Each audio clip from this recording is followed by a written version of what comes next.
Hi, I'm Susie Walton with Integrity Incorporated. Today we're going to talk about policies that cover the False Claims Act.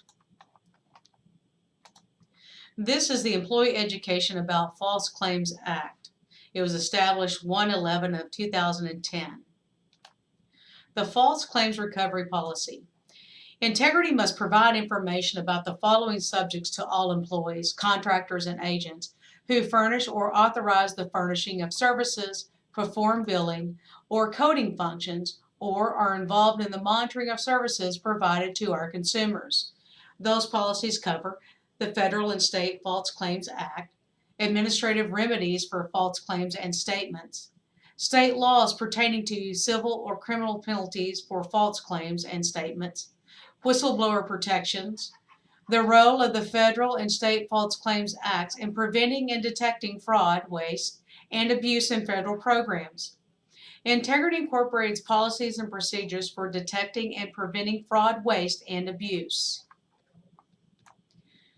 The Federal False Claims Act. The Federal False Claims Act is a federal law that applies to fraud involving any contract or program that is federally funded, including Medicare and Medicaid. The Act established liability for any person who knowingly presents or causes to be presented a false or fraudulent claim to the United States government for payment. The Federal False Claim Act covers the following integrity programs: the DDTCS Daycare Program, the DDTCS Adult Development Program, the Medicaid Waiver Program, the Specialized Foster Care Program, the Elder Choices Program, and the Personal Care Program. Knowingly defined.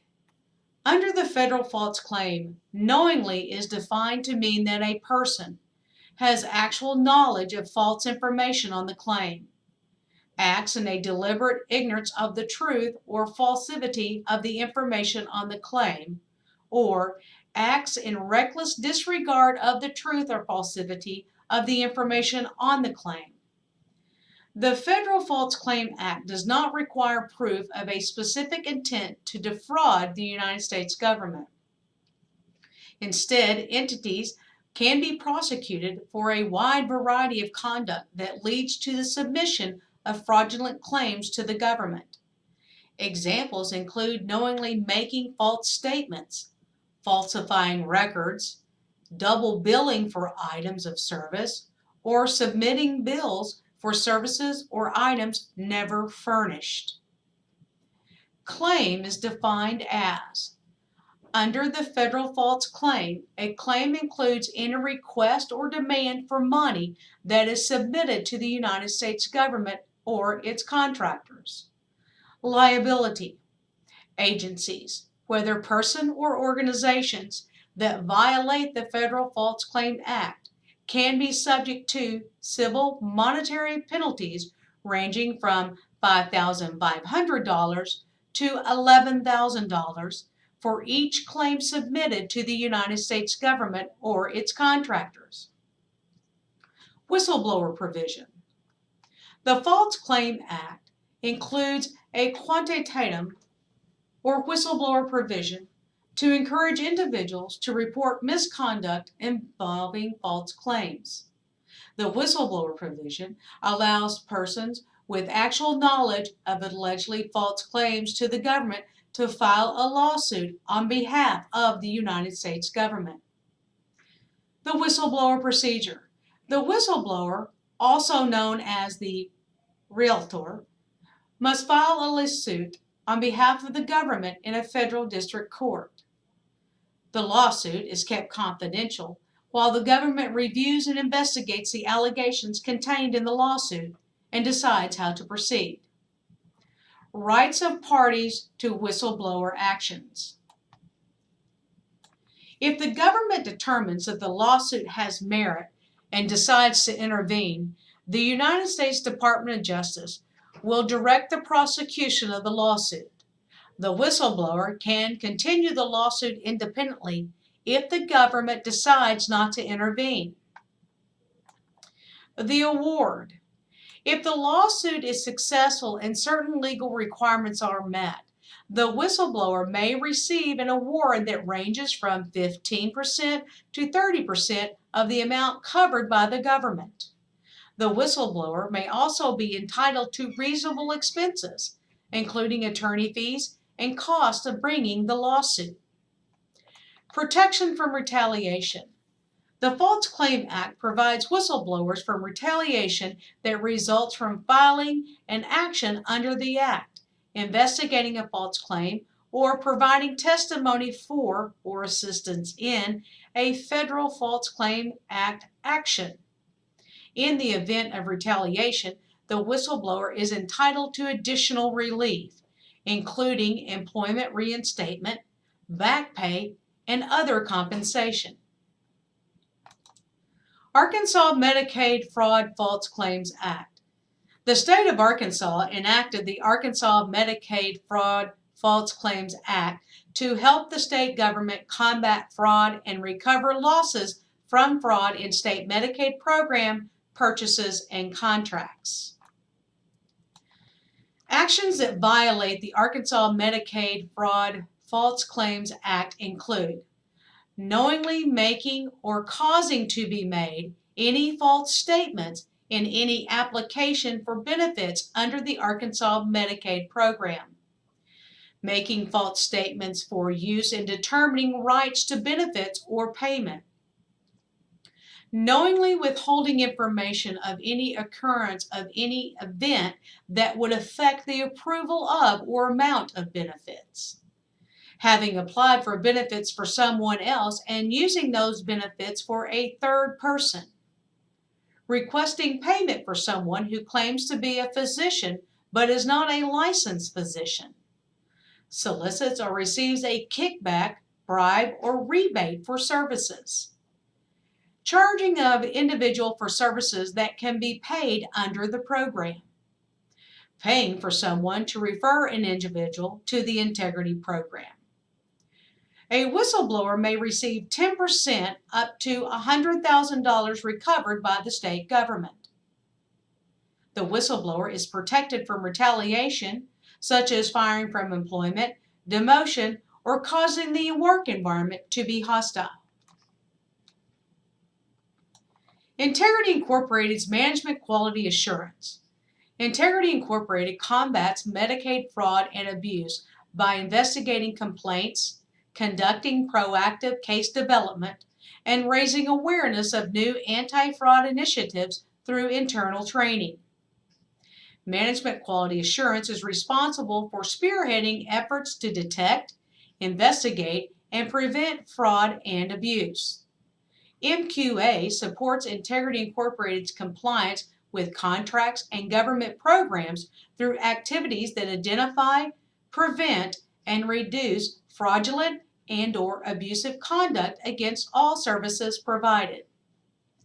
Management Quality Assurance also reviews pertinent rules, regulations, policies, and provisions, included but not limited to the following to ensure compliance: federal laws, regulations, and agency instructions, state statutes, and provider contracts, handbooks, and manuals. All individuals who engage in financial documentation and billing will be responsible for ensuring that information is accurate and does not constitute fraud. This includes foster care families, rehabilitation workers, supported living worker, supervisors for direct care staff, supervisors of the supervisors of direct care staff, administrative staff doing billing and payroll, daycare administrators, adult development administrators, and all other administrators who sign or approve billing and expenditures. Detection of potential fraud or abuse.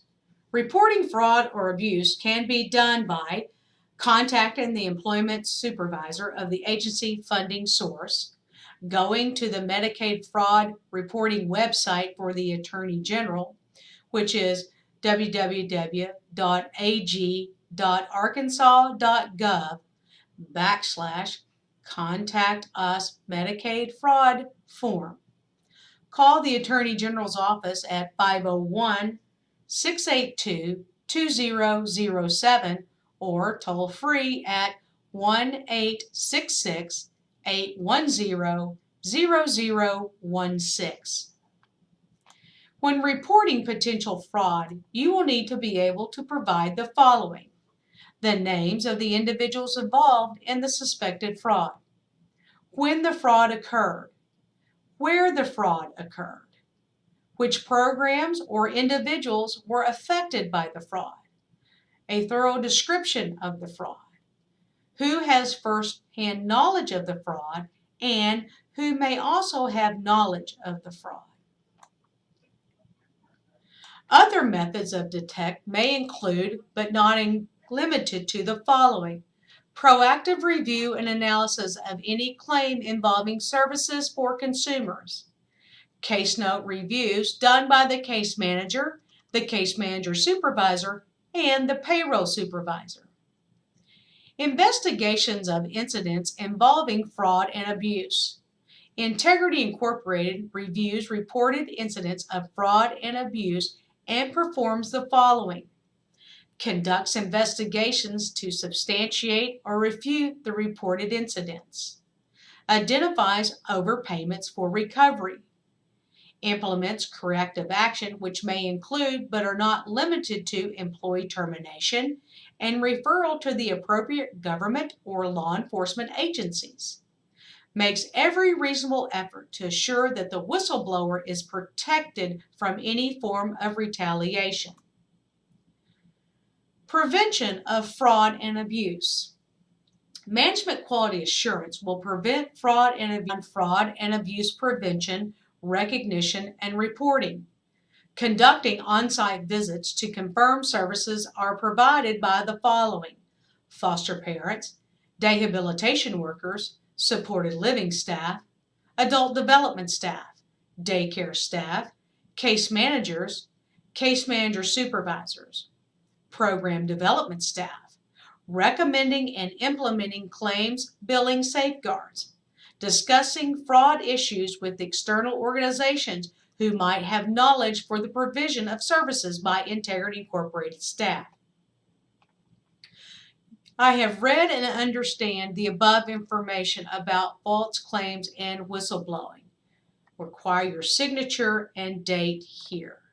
If you have questions regarding this policy, please contact your direct care supervisor.